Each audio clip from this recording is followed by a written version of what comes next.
Hi friends, welcome back to my channel. ಇವತ್ತಿನ ವಿಡಿಯೋದಲ್ಲಿ ಗರ್ಭಿಣಿ ಸ್ತ್ರೀಯರಿಗೆ ನನ್ನ ಕೆಲವ್ರು ಕೇಳುವಂಥ ಕ್ವೆಶನ್, ಸ್ಟ್ರೆಚ್ ಮಾರ್ಕೆ ಬರಬಾರ್ದು ಅಂದರೆ ಏನು ಮಾಡಬೇಕು? ಕೆಲವ್ರು ಏನಂತೀರಾ, ಸ್ಟ್ರೆಚ್ ಮಾರ್ಕ್ಸ್ ಜಾಸ್ತಿ ಇದೆ ಫಸ್ಟ್ ಪ್ರೆಗ್ನೆನ್ಸಿದು, ಸೆಕೆಂಡ್ ಪ್ರೆಗ್ನೆನ್ಸಿಗೂ ಅದೇ ಕಂಟಿನ್ಯೂ ಆಗುತ್ತಾ ಇಲ್ಲ ಜಾಸ್ತಿ ಆಗುತ್ತಾ ಅಂತ ಕೇಳ್ತೀರಾ. ಅದು ಬರಬಾರ್ದು ಅಂದರೆ ಏನು ಮಾಡಬೇಕು ಅಂತ ಕೇಳಿದ್ದೀರಾ.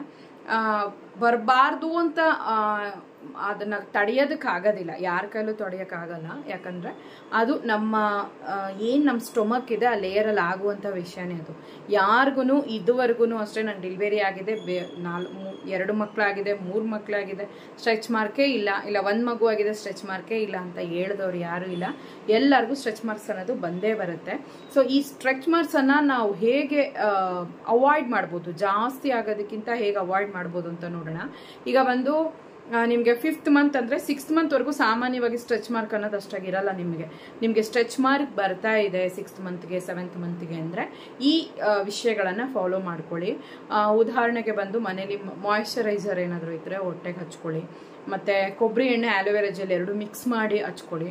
ಬಯೋ ಆಯಿಲ್ ಅಂತ ಬರುತ್ತೆ, ಅದು ಹಚ್ಬೋದು, ಏನು ತೊಂದರೆ ಇಲ್ಲ. ಬಟ್ ಅದು ಕೆಲವ್ರಿಗೆ ಅಲರ್ಜೀಸ್ ಕೂಡ ಆಗ್ಬೋದು. ಸೊ ಅದನ್ನು ಅವಾಯ್ಡ್ ಮಾಡೋದು ಒಳ್ಳೆಯದು. ಇಲ್ಲ ನಿಮ್ಮ ಡಾಕ್ಟ್ರು ಏನಿರ್ತಾರೆ, ನಿಮ್ಮ ಗೈನಕಾಲಜಿಸ್ಟ್ನ ಕೇಳಿಬಿಟ್ಟು ಹಚ್ಕೊಳ್ಳಿ. ನಾನು ಬಂದು ಆಫ್ಟರ್ ಡೆಲಿವರಿ ಬಂದು ಬಯೋ ಆಯಿಲ್ ಯೂಸ್ ಮಾಡಿದ್ದೆ. ಫುಲ್ಲಾಗಿ ಹೋಗಿತ್ತ ಅಂದರೆ ನನಗೇನದು ಅಷ್ಟೊಂದಾಗಿ ವರ್ಕ್ ಆಗಿಲ್ಲ, ಹಂಗಾಗಿ ನಾನು ಅದನ್ನು ಯೂಸ್ ಮಾಡಲಿಲ್ಲ.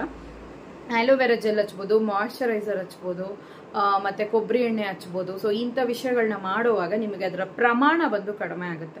ಹೊಟ್ಟೆ ಎಲ್ಲ ಅಗ್ಲಕ್ಕೆ ನಿಮಗೆ ಸ್ಟ್ರೆಚ್ ಮಾರ್ಕ್ಸ್ ಬರೋದನ್ನ ಬಂದು ತಡೆದು ಒಂದು ಲೆವೆಲ್ಗೆ ಇರತ್ತೆ. ಫುಲ್ ತಡೆಯೋದೆಲ್ಲ ಕಷ್ಟನೇ. ಮತ್ತೆ ಬಂದು ನಿಮಗೆ ಒಂದು ವೇಳೆ ಸ್ಟ್ರೆಚ್ ಮಾರ್ಕ್ಸ್ ಬರಲೇಬಾರ್ದು ಅಂತ ನೀವು ಪ್ಲಾನ್ ಮಾಡಿದ್ರಿ ಅಂದರೆ ಖಂಡಿತವಾಗ್ಲೂ ಅದೆಲ್ಲ ನಡೆಯಲ್ಲ, ಅದು ಬಂದೇ ಬರುತ್ತೆ. ಇದು ಬರೋದಕ್ಕೆ ಕಾರಣ ಏನು ಅಂದರೆ, ಬೇಬಿ ಗ್ರೋತ್ ಆಗ್ತಾ ಆಗ್ತಾ ಎಲಾಸ್ಟಿಕ್ ಥರ ಹೊಟ್ಟೆ ಬಂದು ಹಿಗ್ಗೋದಕ್ಕೆ ಶುರು ಆಗುತ್ತೆ. ಅವಾಗ ಏನಾಗುತ್ತೆ ಅಂತಂದರೆ ಸ್ಟ್ರೆಚ್ ಮಾರ್ಕ್ಸ್ ಅನ್ನೋದು ಬರೋದು. ಸೊ ಹಾಗಾಗಿ ಸ್ಟ್ರೆಚ್ ಮಾರ್ಕ್ಸ್ ಅನ್ನೋದು ಕಡ್ಡಾಯವಾಗಿ ಬರುತ್ತೆ. ಜಾಸ್ತಿ ಏನಕ್ಕಾಗುತ್ತೆ ಅಂದರೆ, ನೀವು ಕೆರ್ಕೊಳ್ಳೋದ್ರಿಂದ. ಕೆಲವ್ರು ಏನು ಮಾಡ್ಬಿಡ್ತಾರೆ ಅಂದರೆ, ಚೆನ್ನಾಗಿ ಕೆರ್ಕೊಳ್ತಾರೆ, ಹೊಟ್ಟೆ ನವೆ ಆಗುತ್ತೆ ಆ ಟೈಮಲ್ಲಿ ಅಂತ ಕೆರ್ಕೊಂಡ್ಬಿಡ್ತಾರೆ. ಎಷ್ಟು ಚೆನ್ನಾಗಿ ನೀವು ಜಾಸ್ತಿ ಕೆರ್ಕೊಂತೀರೋ ಅಷ್ಟರ ಮಟ್ಟಿಗೆ ಸ್ಟ್ರೆಚ್ ಮಾರ್ಕ್ಸ್ ಅನ್ನೋದು ಬಂದು ಜಾಸ್ತಿ ಇನ್ಕ್ರೀಸ್ ಆಗುತ್ತೆ. ಹಂಗಾಗಿ ಜಾಸ್ತಿ ನೀವು ಬಂದು ಕೆರ್ಕೋಬೇಡಿ. ನವೆ ಆಗ್ತಿದ್ಯಾ, ತುಂಬ ನವೆ ಅನಿಸ್ತಾ ಇದೆ ಅಂತಂದರೆ ನಿಮಗೆ ಕ್ರೀಮ್ಗಳು ಬಂದು ಡಾಕ್ಟರ್ಸ್ ನಿಮಗೆ ಕೊಡ್ತಾರೆ.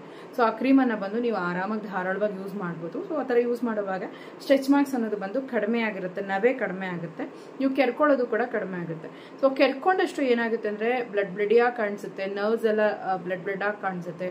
ಒಂಥರ ಹೊಟ್ಟೆ ಎಲ್ಲನೂ ಬಂದು ಕೆಂಪುಗೆ, ಆ ನರ್ವ್ಸ್ ಎಲ್ಲ ಏನೋ ರಕ್ತ ಬಂದಂಗೆ ನಿಮಗೆ ಕೆಂಪು ಕಾಣಿಸುತ್ತೆ. ಕೆರ್ಕೊಳ್ಳೋಕೆ ಹೋಗಬೇಡಿ, ನಾನು ಆ ಮಿಸ್ಟೇಕ್ ಮಾಡಿದ್ದೆ. ಫಸ್ಟ್ ಪ್ರೆಗ್ನೆನ್ಸಿಯಲ್ಲಿ ಜಾಸ್ತಿ ಬರುತ್ತಾ, ಸೆಕೆಂಡ್ ಪ್ರೆಗ್ನೆನ್ಸಿಯಲ್ಲಿ ಜಾಸ್ತಿ ಬರುತ್ತಾ ಅಂತ ಕೇಳಿದ್ರೆ ಹಂಗೆಲ್ಲ ಏನಿಲ್ಲ. ಆಲ್ಮೋಸ್ಟ್ ಫಸ್ಟ್ ಪ್ರೆಗ್ನೆನ್ಸಿಯಲ್ಲಿ ಬಂದ್ಬಿಡತ್ತಲ್ಲ, ಸೆಕೆಂಡ್ ಪ್ರೆಗ್ನೆನ್ಸಿಗೂ ಅದೇನೆ ಕಂಟಿನ್ಯೂ ಆಗುತ್ತೆ. ನಿಮಗೆ ಜಾಸ್ತಿ ಸ್ಟ್ರೆಚ್ ಅನ್ನೋದು ಆಗಲ್ಲ, ಯಾಕಂದ್ರೆ ಮೊದಲೇ ಹೊಟ್ಟೆ ಬಂದು ಅಗಲ ಆಗ್ಬಿಟ್ಟಿರುತ್ತೆ. ಹಂಗಾಗಿ ಮತ್ತೆ ಸ್ಟ್ರೆಚ್ ಮಾರ್ಕ್ಸ್ ಬರುವಂತ ಅವಶ್ಯಕತೆ ಇರಲ್ಲ. ಟ್ವಿನ್ಸ್ ಬೇಬೀಸ್ ಇದ್ರೆ, ಟ್ರಿಪಲ್ಸ್ ಇತ್ತು, 4 ಮಗು, 3 ಮಗು, 2 ಮಗು ಹೊಟ್ಟೆಲಿದೆ ಅಂತ ಅನ್ನುವಾಗ ಖಂಡಿತವಾಗ್ಲೂ ಜಾಸ್ತಿ ಆಗುತ್ತೆ. ನೀವು ಕೆರ್ಕೊಂಡಾಗ್ಲೂ ಜಾಸ್ತಿ ಆಗುತ್ತೆ. 1 ಮಗುನೇ ಇದೆ ಅಂತಂದ್ರೆ ನಿಮಗೆ ಮೊದ್ಲೇನು ಸ್ಟ್ರೆಚ್ ಮಾರ್ಕ್ಸ್ ಇರುತ್ತೋ ಅದೇನೇ ಇರುತ್ತೆ. ಎಲ್ಲಾದ್ರೂ ಒಂದ್ ವೇಳೆ ಬೇಬಿ ಜಾಸ್ತಿ ಗ್ರೋತ್ ಆಯ್ತು ಅಂದ್ರೆ 1 or 2 ಎಳೆಗಳು ಜಾಸ್ತಿ ಬೀಳ್ಬೋದು ನಿಮ್ಗೆ ಮಾರ್ಕ್ಸು.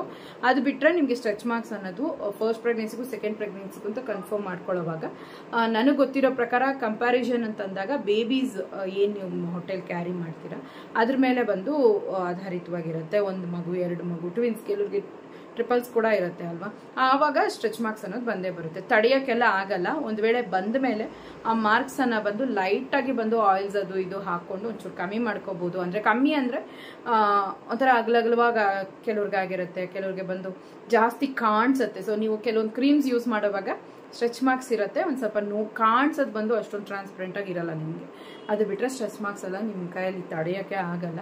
ಒಂದು ವೇಳೆ ಬಂತು ಜಾಸ್ತಿ ಇದೆ ಅಂದರೆ ಡಾಕ್ಟರ್ಸ್ನ ಕೇಳಿ ಅದಕ್ಕೆ ತಕ್ಕ ಹಾಗೆ ಟ್ರೀಟ್ಮೆಂಟು, ಇಲ್ಲ ಅದಕ್ಕೆ ತಕ್ಕ ಹಾಗೆ ನಿಮಗೆ ಇರುತ್ತೆ. ಕೆಲವೊಂದು ಕ್ರೀಮ್ಸ್ ಅಂತಲೇ ಇರುತ್ತೆ, ಮಾಯಿಶ್ಚರೈಸರ್ಸ್ ಇರುತ್ತೆ, ಚೆನ್ನಾಗದು ಅವರು ನಿಮಗೆ ಸ್ಕಿನ್ಗೆ ಕರೆಕ್ಟಾಗಿ ಅವರು ನಿಮಗೆ ಪ್ರಿಸ್ಕ್ರೈಬ್ ಮಾಡ್ತಾರೆ, ನೀವು ಅದನ್ನು ಯೂಸ್ ಮಾಡ್ಬೋದು. ಓಕೆ ಫ್ರೆಂಡ್ಸ್, ಈ ವಿಡಿಯೋ ನಿಮಗೆ ಖಂಡಿತವಾಗ್ಲೂ ಯೂಸ್ಫುಲ್ ಆಗಿರುತ್ತೆ ಅಂದ್ಕೊಳ್ತೀನಿ. ದೊಡ್ಡ ಡೌಟ್ ಕೂಡ ಕ್ಲಾರಿಫೈ ಆಗಿರುತ್ತೆ ಅನ್ಕೋತೀನಿ. ಟೇಕ್ ಕೇರ್, ಬಾಯ್.